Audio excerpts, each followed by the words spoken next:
دوسرا عمل تدبر کا ہے قرآن کا کہ ہم فکر کریں، جتنا موقع ملتا ہے ایک آیت کے بارے میں سوچیں. کتنی بہترین ہے. بعض اوقات انسان تلاوت قرآن پڑھتا ہے، خدا کلام کر رہا ہے اپنے بندے سے، گفتگو کر رہا ہے. آیات ایسی آ جاتی ہے کہ انسان کی زندگی بالکل ایسا لگتا ہے کہ خدا اسی سے ہی بات کر رہا تھا. کتنی ایسی آیات آپ جب پڑھ رہے ہوتے ہیں اور آپ ترجمہ کریں تو ایسا لگتا ہے کہ آپ سے پروردگار کچھ کہنا چاہ رہا ہے. اور زندگی کے سارے مسائل، چیزوں کا حل ہمیں بہترین طریقے سے قرآن دے رہا ہے. جہاں اگر ظاہر آیت ہم نہیں سمجھتے تو ہم اپنے مفسرین کو، اہل بیت نے جو تفاسیر حدیث بیان کی ہیں، ہم ان کی طرف چلے جاتے ہیں. کتنی چیزیں ہیں جو قرآن کے اندر ہیں. اور ہماری کوشش تھی کہ بہرحال اگر وقت ملا تو ہمارے کچھ دوست بہت زحمت کر رہے ہیں کہ تقریباً شاید 4-5 منٹ کے اندر ہر روز ایک پارے کا خلاصہ ہے. 4-5 منٹ میں کوشش کروں گا کل سے اگر توفیق ہوئی تو بیان کروں تاکہ پتہ ہو کہ پہلے بارے میں کیا ہے، دوسرے بارے میں کیا ہے، تیسرے بارے میں کیا ہے. یہ تھوڑا بہت ہمیں پتہ ہونا چاہیے. زیادہ مطلب وہ ہیری پوٹر کی کتاب جب ریلیز ہوتی ہے لوگ لائنیں لگا کے خریدتے ہیں، اور وہ صرف تخیلاتی ناول ہے اور وہ بھی اس میں شیطان پرستی ہے ساری، اور وہ لائن سے لگے ہوئے لوگ. لائن لگتی ہے یورپ میں کتاب خریدنے کے لیے. ہمارے یہاں بھی بڑا پوز مارا جاتا ہے.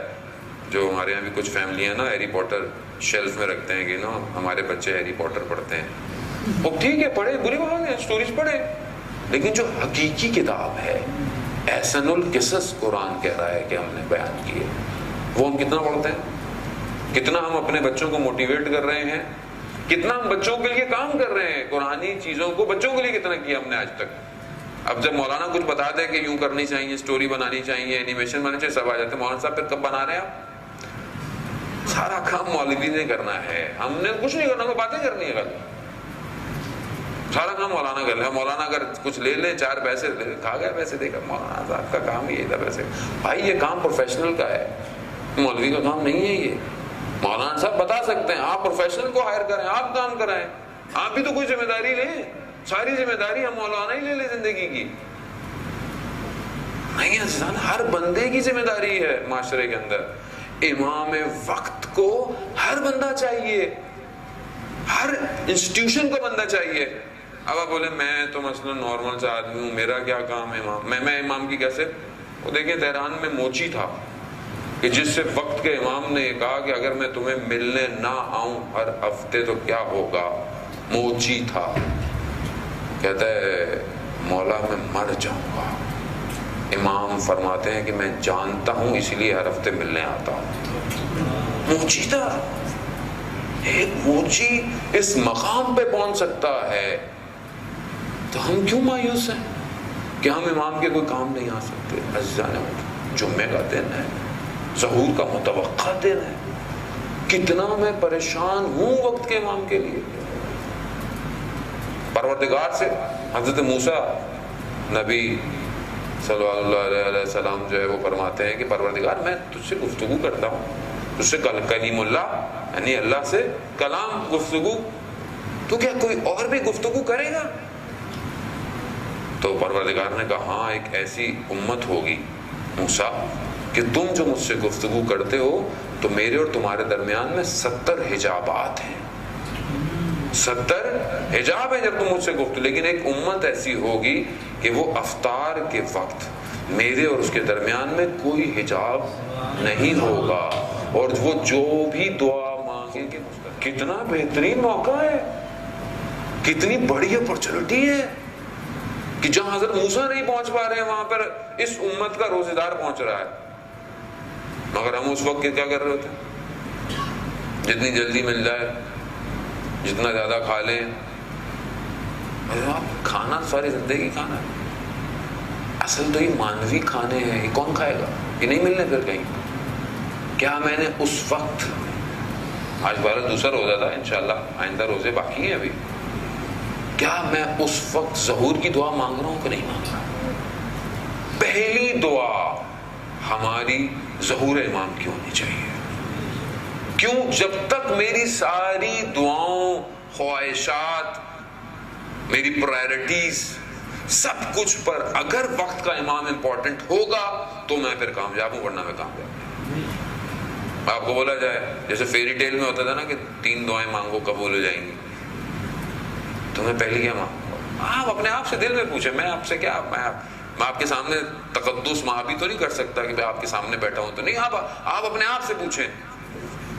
آپ گھر مانگیں گے، گاڑی مانگیں گے، یا کوئی بہت بڑی نوکری مانگیں گے، یا بولیں گے یہ میرا کام ہو جائے وہ، لیکن میں انڈیویجول ہوں، میری ساری پریشانیاں فردی ہیں، لیکن ظہور کا ہو جانا عالم کی پریشانیوں کو ختم کرے گا۔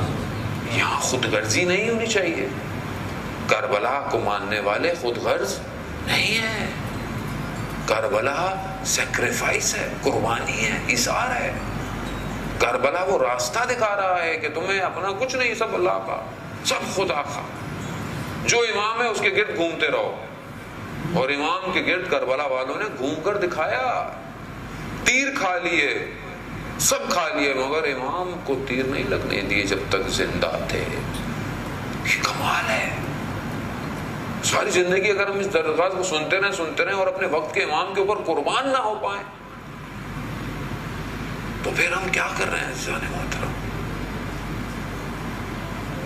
آغا پناہیان کے جو بہت بڑے اسکالر ہیں ایران کے، وہ کہتے ہیں کہ ہم یہ دعا کرتے ہیں کہ امام سے ظہور ہو جائے، امام کی زیارت ہو جائے، امام آ جائے، تو وہ کہتے ہیں کہ مطلب امام کو دیکھ لیا، یعنی دیکھ رہا ہے امام کو، یعنی آپ سمجھتے ہیں امام کو میں دیکھ لوں، امام کو میری زیارت ہو جائے، میں امام کو مل لوں، یعنی پھر کیا ہوگا؟ پھر آپ اپنے گھر چلے جائیں گے، آپ یعنی کیا کریں گے؟ آپ بولیں گے نہیں اچھا مولا میں نے آپ کو بس دیکھنا تھا، میں اب گھر جا رہا ہوں، میرے اپنے بہت سارے کام ہیں، میرا بزنس ہے، میرا اسکول ہے، میری یونیورسٹی ہے۔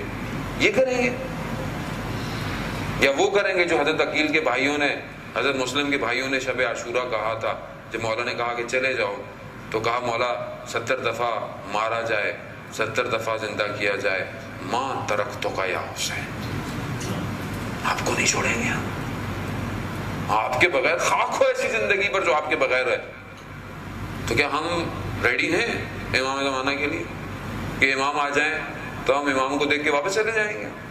جبکہ دعائے ندوہ میں پڑھتے ہیں کہ امام آئیں گے، ہم امام کے گرد گھومیں گے جب تک امام کامیاب نہیں ہو جاتے۔ کامیابی یعنی ظاہری کامیابی، یعنی جو ان کی حکومت ہے، جب تک وہ نہیں ہے میں امام کو کیسے چھوڑ کے جاؤں گا؟ یعنی میں جاؤں گا میرے بچے رو رہے ہیں، میرا گھر رو رہا ہے مولا۔ تو کربلا میں بھی تو ایسے واقعات پیش آئے تھے، جو اپنے گھر و خانوادے کے لیے گئے تو واپس نہیں آئے، پھر وہ کربلا آنے والے آئے، حبیب ابن مظاہر آئے، زہیر ابن کہن آیا، اپنے گھر کو چھوڑ کر آئے۔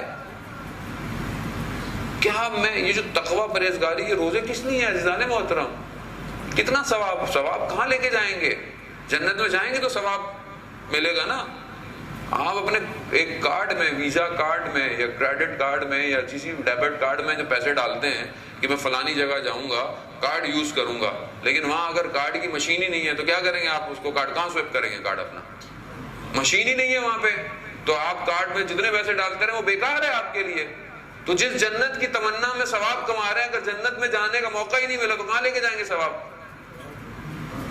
اور جنت جب تک نہیں ملنی جب تک سردار جنت راضی نہ ہو، اور جب تک حسین کا بیٹا، حسین کا وارث زندہ ہے۔ عزیزان محترم، زندگی کی کوئی اور تمنا نہیں ہونی چاہیے۔ میں کیسے تمنائیں کر رہا ہوں اپنی زندگی میں وقت کے امام کے بغیر؟ متھا ترانا، میں کب دیکھوں گا آپ کو امام؟ عزیزوں نے لیا، میں پوری مخلوق کو دیکھتا ہوں مگر میں آپ کو نہیں دیکھ پا رہا۔ کتنا تڑپتا ہوں میں۔ ایک عالم دین نے واقعہ بیان کیا، یہ جو ٹرک ڈرائیور ہوتے ہیں، سامان ادھر سے ادھر لے کے جاتے ہیں، کوئی 50-60 سال پرانی بات انہوں نے بیان کی کہ خراسان مشہد سے وہ وہاں رہنے والا تھا، اور وہ کہتا میں ایک دن سامان لوڈ کر کے جا رہا تھا، اور شدید سردی تھی، برف پڑ نہیں رہی تھی لیکن سردی ایسی تھی کہ انسان جم جائے۔ تو کہتا میں نکلا اور ہائی وے پر، تو اچانک سے میرا جو ٹرک تھا وہ بند ہو گیا۔ اب میں باہر نکلا اور میں خود مکینک بھی تھا، مجھے سب پتا تھا، میں نے پوری کوشش کر لی جتنا میں جہاں ہو سکتا تھا کہ یہاں مسئلہ ہوگا، یہاں مسئلہ، مگر ٹرک سٹارٹ نہیں ہوا، اور اتنی سردی تھی کہ میں اگر تھوڑی دیر باہر رہتا تو مجھے پتا تھا کہ میں مر جاؤں گا. اور جب میں نے دیکھا کہ اب غروب کے قریب ہو رہا ہے تو میں کچھ کروں، لیکن میں کیا کرتا. کہتا میں آ کر اندر بیٹھ گیا کہ کم از کم اندر پھر بھی تھوڑی سی تو گرمی ہے. لیکن مجھے سمجھ میں آ گیا کہ اگر میں نے غروب تک کچھ نہیں کیا تو آج رات کو میرا جنازہ ہے یہاں سے.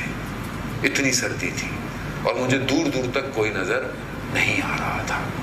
ایسے میں کہتا ہے میرے آنکھوں کے سامنے میرے بچوں کے چہرے آنے لگے جنہیں میں خداحافظ کر کر آیا تھا، اور یہ تھا کہ اب میں ان کو نہیں دیکھوں گا. اور اپنی بہت ساری چیزیں مجھے زندگی کی یاد. ہمارے ساتھ بھی ہوتا ہے زندگی میں، انسان کہیں نہ کہیں پھنستا ہے ایسی مشکل میں کہ جہاں اسے اپنے اعمال نظر آنا شروع ہو جاتے ہیں کہ یہ میری غلطی تھی، یہ میری کوتاہی تھی. تو کہتے ہیں اس وقت مجھے میرے اعمال آنا شروع ہو گئے.